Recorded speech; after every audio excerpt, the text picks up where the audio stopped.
It's Parallel Frequencies with Just Blane and Coco. Hello. What's up, Coco? Hi, freaks. What's up? Yeah, say hello to the freaks out there, right? The freaks are growing. We got a lot of them. Thanks to our interview with James Ward Burkett, we got a lot of new freaks out there. You know what? Today is Movie Monday, and I didn't see a movie on the docket. What movie are we doing today, Coco? Yeah, fans, freaks, you can come here expecting to see us break down and talk about a movie on Mondays, but because we just launched Parallel Frequencies, we thought it'd be a great idea to showcase the movie of us. Who are Just Blane and Coco? So this is a get to know you episode to kick us off the right way. That's why you didn't let me know what this was going to be about. You didn't want me going and prepping my resume and getting my highlights written out. You didn't want me to go do all that and just put me on the spot. You'll get your chance. Yeah, but that's what it is here. This is raw, authentic, off the cuff. We talk. We want you to be a person sitting here with us. We want you to be a fly on the wall, listen to the conversation. And we want you to feel like you belong here. Like, that's the biggest thing. You're welcome. That's what you'll find out from me.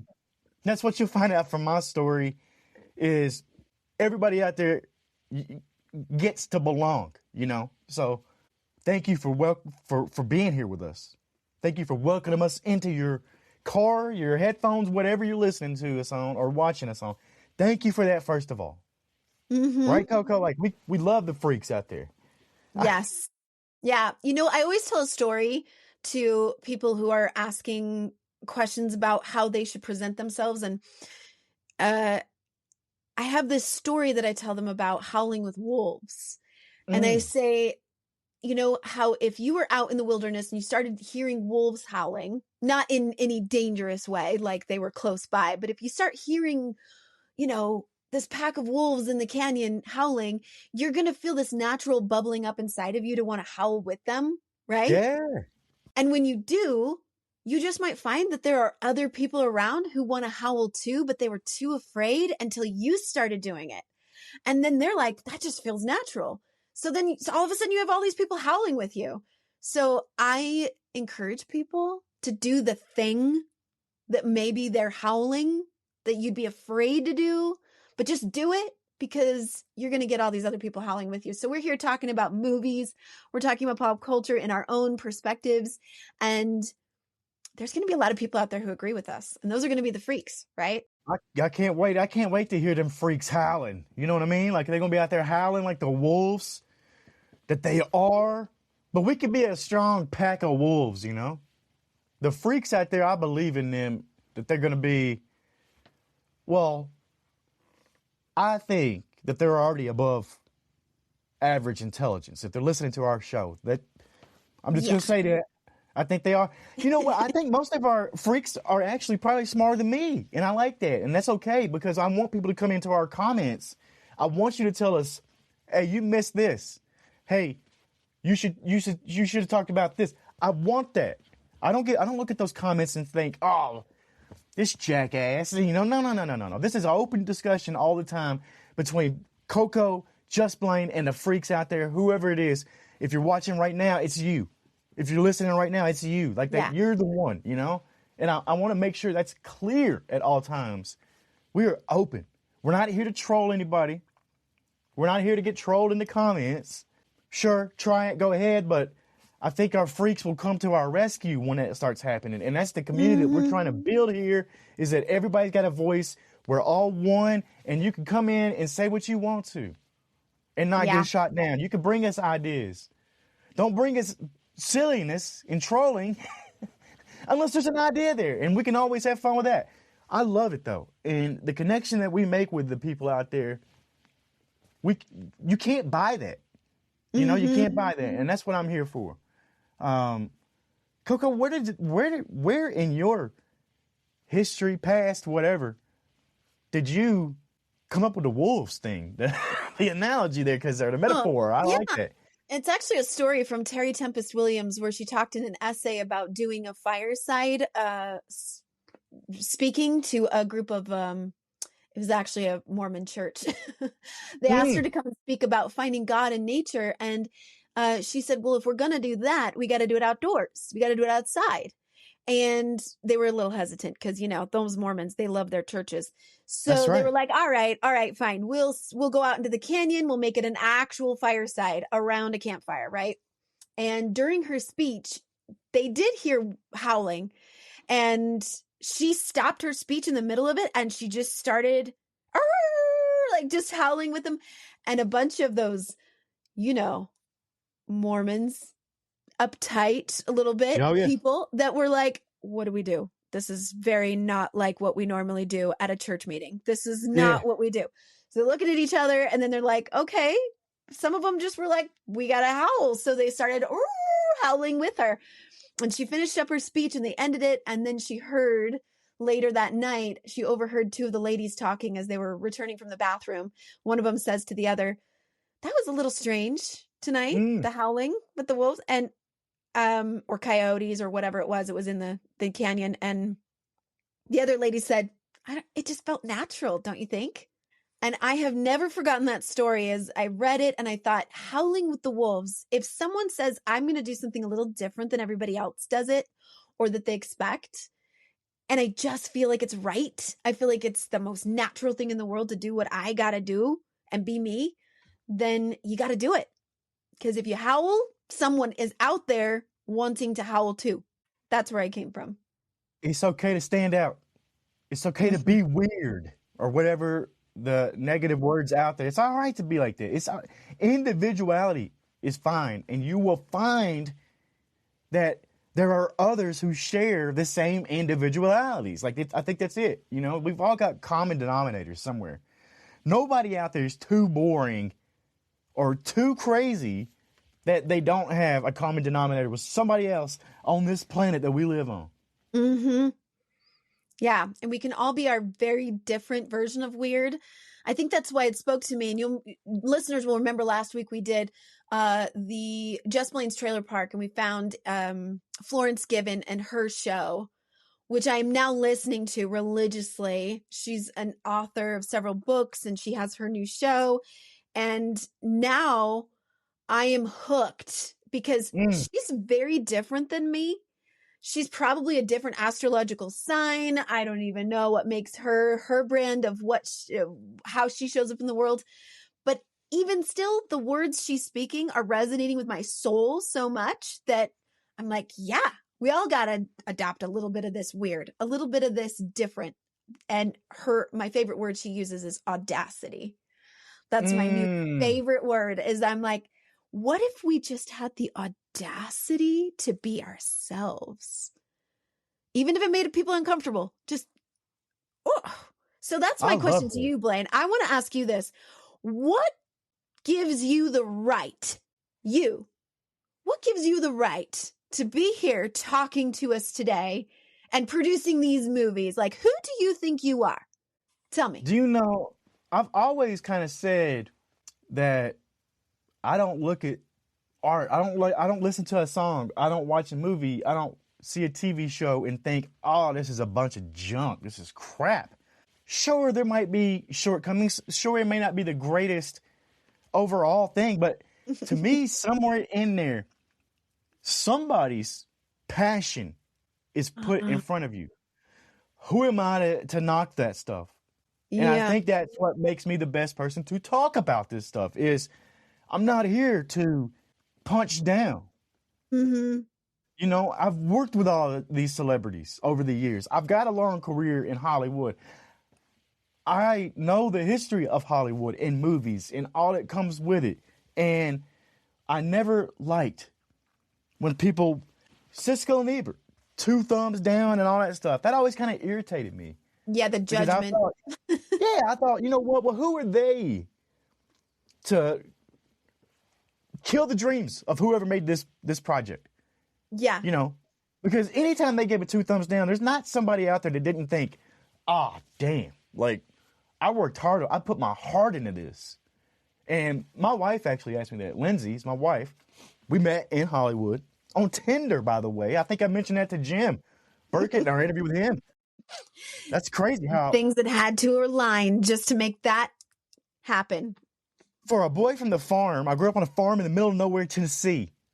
And I ended up in Hollywood, on Hollywood Boulevard, and met her, who she was from Utah and lived in Hollywood. Wild, you know, it's wild how that happens. But yeah, she asked me, she's like, do you really listen to songs and think and not think, oh my God, this is awful? And I was like, in a way, yeah, like I really do. I mean, sure, I know what a bad song or a bad movie or a bad TV show looks, feels, and sounds like. I know what they are. But like I said, I know what it takes to put kind of that kind of stuff out. And I know the vulnerability that it takes for the person on the other side, the creator, to be putting that out. So why take that away? Because the more you knock stuff like that, I think the less inclined somebody is to want to do more. Yeah. And why would you want to kill it? Arc. There's no reason to kill the creativity, but I really did. And I answered that question to her truthfully. I listen to everything and watch everything and at least give them some kind of credit, you know, because I just don't think usually the people who are bashing stuff because it's bad or they're rating it on IMDb a 1. There ain't nothing out there that's a 1. Nothing. Nothing that somebody put out is a 1. Some time and effort to create and put that out into the world. And that's incredible. Yeah. Yeah. And I always admired that because, you know, growing up in a farm in the middle of nowhere, I wanted to know how this stuff was done. And it was so far away from me. It was it was behind the curtain, because there were so many leaps and bounds to have to get over, you know, geographic area, where I'm at, accent, you know, whatever. You know, there was all these other things to get past. And I just kind of like anything else. Kind of like me, how I feel about other stuff. If somebody throws the you can't do it or that kind of stuff at me, I don't really like it or I let it get me. And I just do it anyway. It's like, I don't care what they say, you know? And I think that's how all creatives should be. You kind of have to be. I mean, all of our passion and everything that goes into art, which I will say over and over again, is not just art in the way that we think of it. Movies, paintings, music, any form of art we normally think of. I think our lives are an art piece. I think how we live every single day is a creative process. So you put that kind of judgment, it's your passion, it's your soul, and you're putting your life out there. But artists also have to simultaneously detach themselves from their worth of what they create and put out there. You have to be able to say, all right, people are going to have judgment about this. They're going to have thoughts about it, whatever it is, but it doesn't mean anything about me as a person. I'm just putting it out and I'm letting it go. I'm releasing it. It's this movie I made, or it's this TV show, or it's a song I wrote, and I put my heart and soul into it. But now it doesn't belong to me anymore. It's out there, right? And we come in different flavors. As a human race, we come in different flavors. Who thought or thinks or believes that there is something, any kind of art that everybody on this planet's going to like, or that everybody's going to hate? Just the opposite. There's not. There's going to be differences because we all come in different flavors. Good point. Somebody's going to like it or not like it. And that's okay. That's what makes us not pluribus. Exactly. That's what makes us not a hive mind. And it is that kind of stuff. That's what the human race really is. You know, it's the differences in each other. And then we come together and we make magic, especially on a movie set or a TV set or production studio. People are making magic come together in there, and not everybody in there is the same flavor. Yeah. And how many times, out, you know? how many times have you met somebody who you thought could be a really creative person, that just their personality, or even you might have seen something that they've, you know, kind of been playing with or whatever, and they're absolutely crushed and debilitated by the worry that what they're making isn't good, or that it's too personal, it's too vulnerable to let it be seen, or they just can't. So we're holding on to all that. I think the invention of social media, when like Vine videos started coming out, I think it opened up to people just throwing crap out there. And it was like, it's either crap or it's not, or whatever. We don't care. It's just, we're putting it out. And we got to see the talent that actually Mm. exists outside of Hollywood, outside of the typical avenues we see. Like somebody could just have an iPhone and be at home and create the funniest thing you've ever seen in your entire life that somebody just made in their living room one day. It's incredible what technology has allowed us to do. COVID, that was to me the positive that came out of COVID was the fact that all these people were stuck at home bored. What are we going to do? We're going to make content, throw it at the wall, see if anything sticks. And I think that was one of the most creative times, at least during my lifetime, of just a bunch of people not necessarily coming together, but they were even coming together. Remember the gridded Zoom calls that people were getting real creative with how they were being able to, I saw people playing ping pong. You're in two different places, and how are they doing it, So I saw a lot of that. Fun with it. Just having a good time. I think that's what we're supposed to do. I think that's all it is. Any kind of entertainment out there, any type of art, you just got to have whatever time you're supposed to have with it. Mm-hmm. Because it's not always a good time. Sometimes it could be sad. It could make you cry. Could make you angry. That's okay. But you got to feel it, and you got to be allowed to feel that when you're consuming stuff. When did you not maybe only discover but find out or recognize? How about that you were weird? That is a deep question. Actually, that's one of the questions I wrote down for you. And this goes back to kind of some of the work that I do in the healing world is inner child healing, right? So being able to recognize that we are all such different human beings and that not everybody thinks and acts and behaves as we do. I am a Pisces. So for those listening who are into the astrology, my sun sign being a Pisces and my moon sign being a Leo, I'll let you guys decipher that all out. But as a Pisces, I started to realize, looking back at my childhood, there are a lot of things now that make sense that I didn't realize I was so different. And maybe not even that different. I mean, there are a lot of people coming out with like, I used to do this as a child. Anyone else? And now there's all these people going, yeah, me too. So I remember there was this time as a kid that I was blowing my own mind.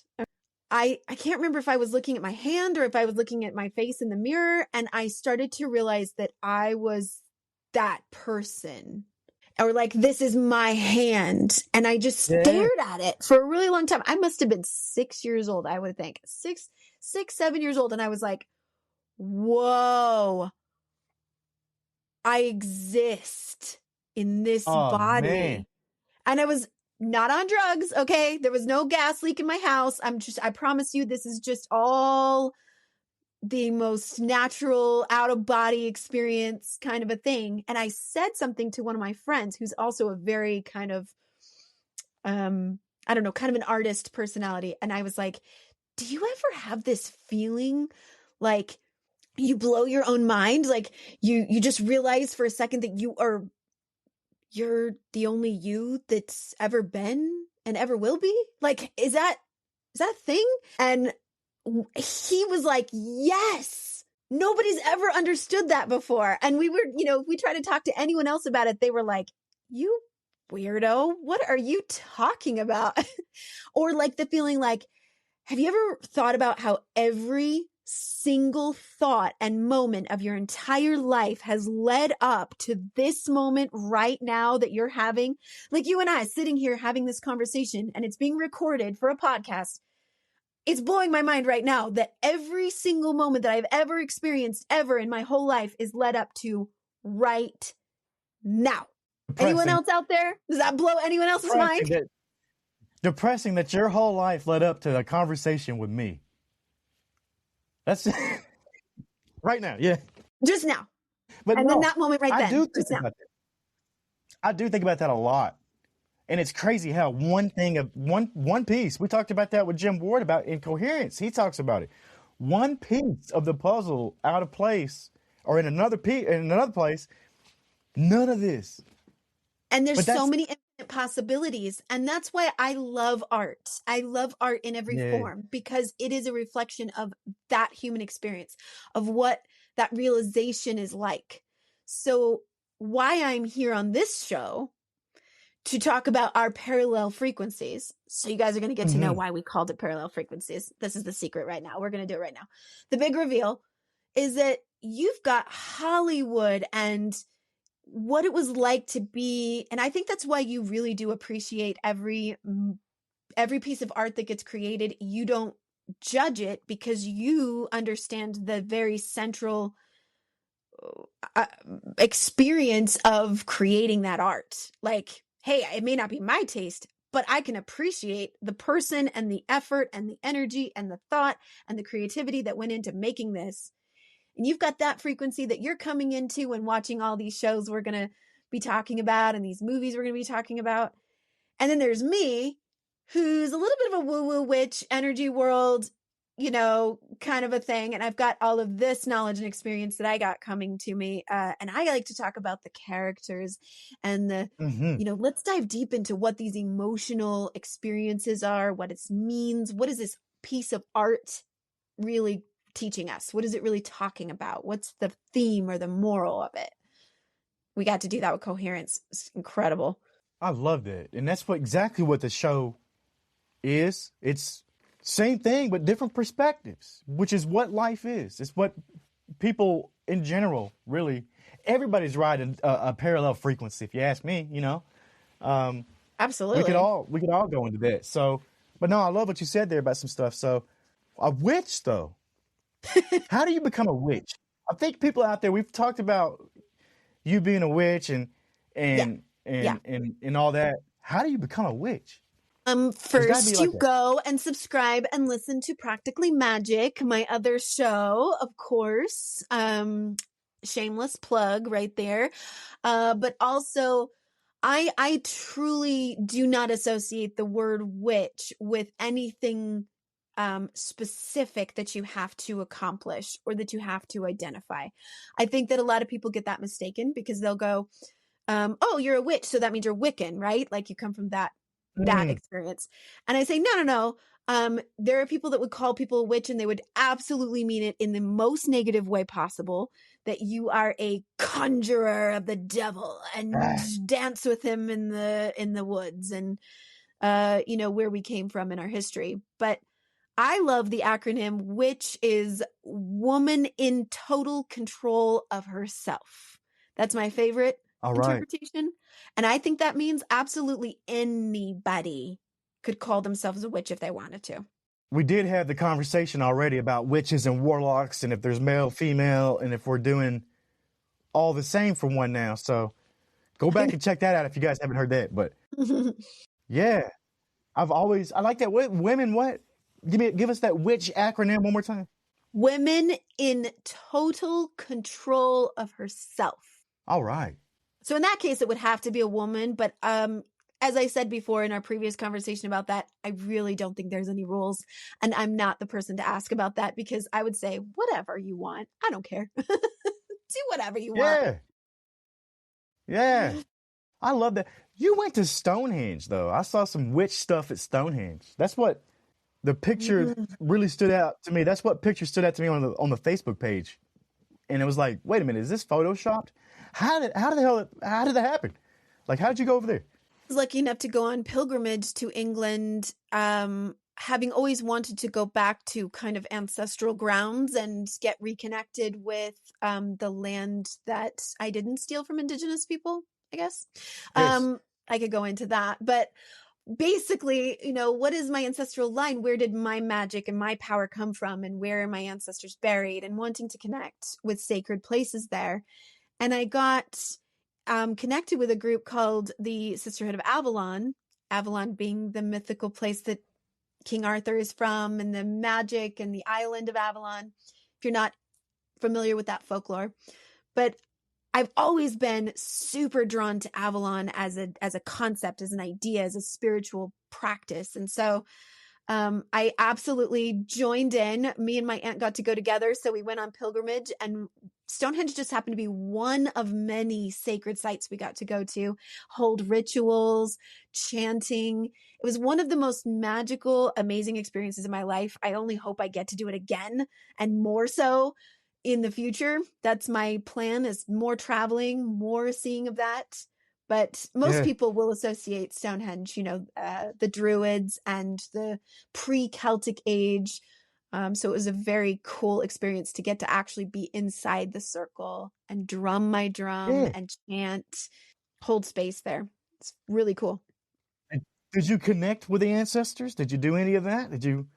Did it happen? Absolutely. Yeah. It felt kind of like, the way I describe it to people is, if I'm kind of intuitive or connected, to spiritual things anyway, doing it here feels a little bit like static radio. Like you're not quite tuned Mm. in. You can hear it. You can kind of get the messages. But I felt like when I got there and stood on the grounds and even took my shoes off, bare feet, grounding on the tor in Glastonbury, I felt like it was like a tuning in of the radio. Like you finally clicked into the right station and you can hear it clearly. I saw people, I connected with people. There was, at Stonehenge specifically, there was this image of a man in kind of a leathery armor with like a red beard. And Mm. he came to my awareness during one of the rituals we were doing, and it felt like he was thanking us. Felt like he was coming to say, thank you for continuing this tradition, this work, connecting with this land that's sacred to our people, this kind of energy. And then I thought, wow, that's really cool. And then I went into the museum and they had uncovered bones of someone in a nearby village. It wasn't at Stonehenge, the site, but where a village was near Stonehenge, where like everything was wooden houses and wooden things. And so they had to do an excavation of these artifacts. And so they had uncovered a skeleton, and they made a recreation of what the skeleton would have looked like based on the structure, based on the bones. And I kid you not, it was 100% the guy that I talked to.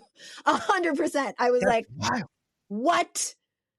Now I can't prove that to That's anybody but crazy. myself, because only I know what I experienced. But I was like, I saw that guy. He had a red That is beard and wild. everything. Hey, we ain't here to pick that apart and figure out what was going on. We believe. I believe. You think what you This think. show, if we're not real careful, if we're not real careful, our show here could really turn into Coast to Coast AM, the old radio show where they call in and talk about paranormal stuff. Maybe we will have parallel I welcome frequencies, it. Coast to Coast AM. Yeah, I think that'd Give be me your fun. stories. We'll read them. We'll read those in the comments. I think the comments will be just as entertaining as the show itself when we get rolling here. It'll be lots of fun to Oh, hear what absolutely. stories you guys have. I do. I really do want to hear. I don't know. There's something about that. I do want to hear people's paranormal.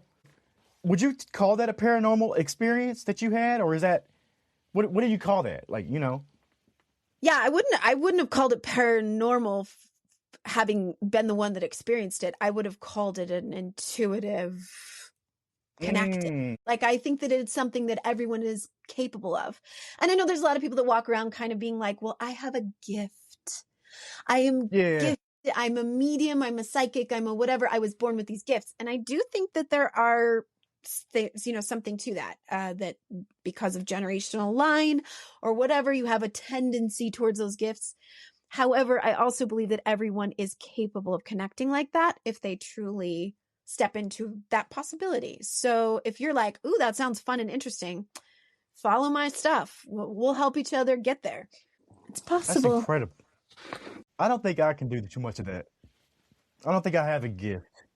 Maybe I need to tap in and figure it out. You just got to figure out what your gift actually is and how it shows up. And then you're there. You got it. This is one of my gifts. One of my gifts is when I see people and meet people and work with people, I tap into their child selves. I can almost feel like I'm not just talking to just them, but I'm also talking to this past version of themselves. So that's my next question for you. I want you to tell me when you were 6 years old, and I use that age specifically for a reason, but 6-year-old Blane, what did he love to do? What was his thing that was like he had to be dragged away from it because he wanted to do it all day, every day? Believe it or not, I played every video game, watched every TV show, went to every movie, but I was a 3-sport athlete too.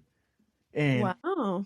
baseball, basketball, football, it was hard to pull me away from anything sports related. Or content related. That was my 2 avenues, and I loved playing sports so much so that I became a pro wrestler at one point later on. So I had some athletic ability, if you think so. No, but you do have to have some. Who's But asking? Just have I the did have some. audacity to be it. That's it. You're an athlete. Bam. Yeah, but the thing is, I was out of the house all day, and it was hard to get me to sit still, really. And I know that sounds weird because I do watch so many movies and consume so much content, but that was me. I was active. You couldn't hold me down. You couldn't hold me still. And that kind of translates to my entire life. It's like, nah, I'm going to do it my own way, like whatever I got to do to get to where I want to be. So yeah, that's what it was for me, was sports. Couldn't get me away from just playing. And I think that's what it was. It wasn't necessarily that I loved the sport. If I did, I'd still be playing it. That's the maybe not at 40 plus years old, but I would have continued playing them till the end, and I wouldn't have decided that it was the end for me. It wasn't. I didn't wait for somebody else to tell me, no, you're done. Like, you're not good enough to play for this next level. I knew it for myself, and I'm like, all right, I'm. This is as far as it's gonna take me. But yeah, that's a great question. I love that. That's okay. Yeah, I always believe that 6 years old is a great age to ask that question, because I think that whatever really ultimately was the deep down passion and drive that got you to do what you did at 6, it can help guide what it is that you should be doing now. Mm-hmm. You can tap into that same enthusiasm and be like, whatever it was that was so enticing about that at 6 is going to keep me enthusiastic about it now as an adult. And so your answer reflect that perfectly, because I mean, if that's what you love doing, you consuming content and never stopping, like always being like this and this and a little bit of that and a little bit of this, then you're right where you need to be. You're in the perfect realm to do it. You're helping people produce and get creative with their shows, and then creating this for us. Yeah. It was always something I was told I couldn't do. After 6 years old, and the love and all of that for both and everything that I was doing never left. But then I had guidance counselors or specific teachers or whoever. I remember sitting in a guidance counselor's office. What do you want to do when you grow up? Basically, not be here. I had dreams of Hollywood, and people would, where I'm from, I might as well move to the moon. Like I said, I was moving to the moon because it was that far-fetched to them. Far-fetched enough that my own guidance counselor told me, no, you need to stay here and be a public service worker of some kind. That's what I was told in high school. Stay in Humboldt, Tennessee, and be a public service worker. I walked out of there. I wasn't mad. I was just like, well, I ain't talking to her again. Like, that's not what I'm doing. I always knew. I didn't know what I wanted to do, but I knew the path. And most of it was making my own lane. It was make your own lane and figure out where you're going. And that's what I did. So, but yeah, I had everybody from guidance counselors, teachers saying, oh, you can't do that. Oh, you can't do that. And it was never like, it never held me down. Mm-hmm. I was like, well, they're wrong, and on to the next. And that continued to move. There was times when me saying I was going to move to Hollywood and all of this and had these grandiose ideas that there was doctors that said I was bipolar. No, I literally picked up and went to Hollywood and did everything I said I was going to do. I'm not on bipolar meds or anything. Wasn't ever. That was a misdiagnosis. I'm not saying I don't have some sort of mental diagnosis probably in there, you know? Don't we Superpower. all? Yeah. But telling me I'm bipolar because I had grandiose. I love that word because that's what they use in manic and bipolar and depression is grandiose. I had grandiose ideas that I was moving to Hollywood and doing all this. And I'm like, what's grandiose about that? I'm doing it. And I did it. I went and did it 10 years worth. I did a 10-year stint in Hollywood and conquered it, you know? So. Yeah. You needed a Yeah, little bit of I that. got It impassioned. takes a little bit of crazy for all of us to get to where we are going and do what we need to do. Yeah. I did have to have a fire lit under my ass. Maybe that's what it was. But these people telling me that, they didn't tell me that to light a fire under my ass. They told me that because they thought that was the truth. Yeah. Projecting They a didn't little see bit of much. They didn't see much. Yeah. Yeah. So that always kind of stuck with me, you know. What else do you have for me? You got to any more ask. big questions? Yeah. I feel like creativity. So I've recently adopted another title in my long list of whatever it is that I do, a creative coach, because I think creativity is what drives us to move through life. I mean, you could call it a mindset Mm-hmm. coach, but it's really creativity that gets us there.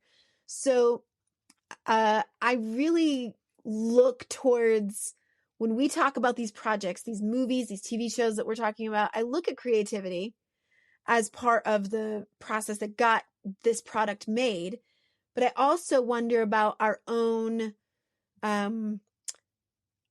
processes of creativity, how we get that creative spark. So if you feel like you drive creativity into your life, whether it's the work that you do here in content creation, media creation, or if it's like a hobby that you do on the side, what do you feel like is, first of all, the creative spark that gets you going? What gets the inspiration sparking? And then what is like your creative outlet? A lot of it is talking to the people that want to make stuff and want to create stuff. And that gives me an extra spark because now it's like, all right, well, you gave me an idea or a vision or a picture of what you're looking for. Now let me see what I can do to make that happen. And then that's when you've seen it happen for me. That's when I kick in. That's when it's just plain 2 o'clock in the morning, sitting here coming up with something crazy. And no idea is too big. Yeah, no idea is too big. It's not. There's no such thing as a grandiose idea. Mm-hmm. Not in that text, not in that context. Because you better, before somebody diagnoses somebody with mental illnesses because they have grandiose ideas, you need to look and see, is it really that big of an idea? Because if somebody else has already done it, it's not. And there's not a lot of things that other people have not done.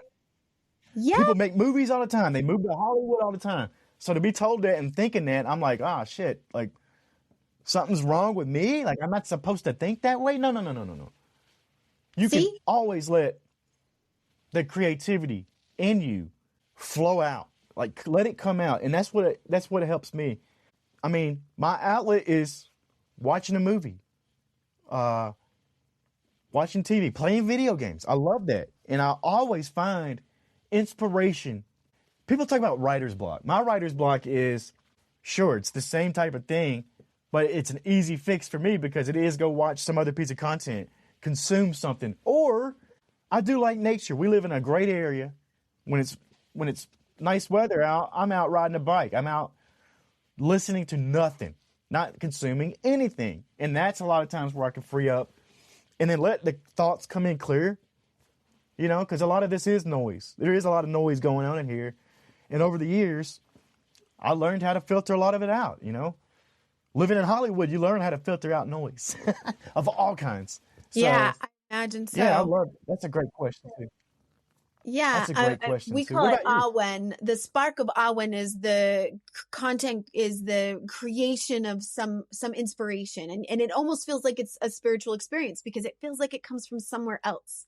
It's, you know, like, well, I don't know how I had that idea, but I'm inspired and I'm going to go, you know, flow with it and see where it takes me. So Yeah, anyone familiar flow. with the I love story of flow. Cara Dwin Caradwen is the goddess that created Awen and her cauldron. This is the kind of come from that I have, that I'm bringing to the table. So when we talk about movies and things like that, you're going to hear a lot of stuff that comes from a place of symbolism and, you know, how you break down archetypes and characters in the story. That's how I think of it. And a lot of what you said is true for a lot of people. I tell kids when they're learning to be artists and they're learning to be creative, I say, first of all, you got to learn how to be bored. Sometimes it's not about feeding your brain with more and more and more. Sometimes it's about that still, quiet, go out in nature, turn the headphones off. Don't feed yourself with anything. Just be bored and see what comes up, because the creativity is the spark of it is going to come out of the darkness. And the other one is feed. That's funny. The other side of it is feed your brain. Feed your brain with images. Feed your brain with sound. Feed your brain with inspiration, and then, you know, move through that. That's funny. I call it the quiet hours, and that's in the middle of the night. Quiet. It's dark, and there are times when I don't put on anything. It is just, let's see what happens. Let's see what. Yeah. You need that. Let's see what thoughts come in, go out, but let's see which ones stay. And I think that's a big part of it too. It's like, sure, you're going to have a lot of thoughts, but you will get, it's a filter for me. Or it is throw everything at me and once again, kind of see what sticks, you know? What about you? Where do you get the creativity from? Where do you get the inspiration, or what's your outlet? Well, all of those things. Yeah, I'm thinking about the answer to my own question. And like, I got Kitty here trying to knock everything over. Say hi, Dilly. Yeah, I got one at my feet. Hi, Dilly. She jumped up here. Hello, Kitty. Be here with me. So she's been naughty. Answer to my own question. So the way that, and I can't wait to talk about, we're going to be talking a little bit about this week, the Never Ending Story movie. Yeah. And how imagination plays a part in that. For me to be able to put myself in situations where my imagination gets to run wild is going to be the best place for me. So in that boredom, when I take walks, I try not to listen to anything while I'm outside taking walks, but I love to walk past different houses and different, I don't know, just different images of places and things that I can see. And then my imagination just starts to run wild. I'm almost always living in a reality that isn't actually the physical reality that I live in. I'm a delusional person. Always disassociating to something else. At any given moment when you meet me, I might be a warrior. I might be a queen. I might be a poor, lonely, starving peasant. Whatever suits my fancy in my head at the moment. And so that's just kind of the world I live in, and I love it. Yeah. So. I've always respected that a whole lot about you, and that you are like that when in public or wherever. And yeah, that's always been something that it's kind of it's admired, you know. And I think but I do see that, and I think that. But do you have creative writer's block or anything, or what do you do for that? Nothing, or walk silently? The only thing that blocks me from my creativity is time, giving myself the time and allowing myself to be bored.